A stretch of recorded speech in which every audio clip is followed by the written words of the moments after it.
Welcome back to my NTG video. In today's video, I want to show you how to redeem your $50 gift loan that the company is giving to everybody, okay, to get you started. So very quickly, I am going to dive into this screenshot, okay? Now, when you register, you should be able to get my gift code, my $50 gift code. And my $50 gift code looks like this.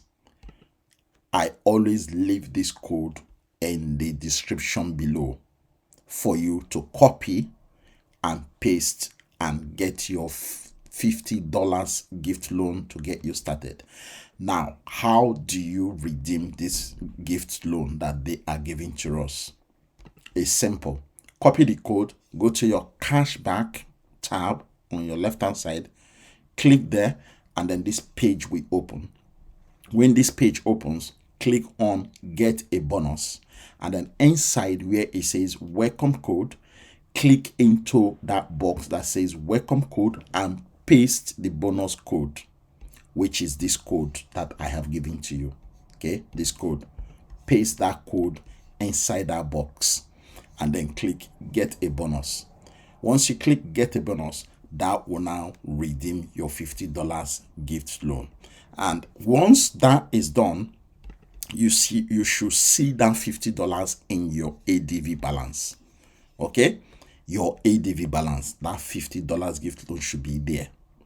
After 48 hours, the money will move over from your ADV balance into your advertising budget, and then you will be able to activate your robot. Now, this is how to activate your robot. After 48 hours, remember, not immediately if this is your first time. After you have redeemed your $50 gift certificate, okay, with these steps here, wait 48 hours. After the first 48 hours, log back into your account, click on my advertising tab, and then scroll down and click activate robot. Simple. That is it. Done. And then the subsequent activation of robot will be every Sunday. Okay, so this is how to redeem your $50 gift loan that the company is giving to everybody to get started. Thank you and God bless. If you are thinking of joining my team in NTG, the link to do so is below this video description. I will see you in my team. Thank you.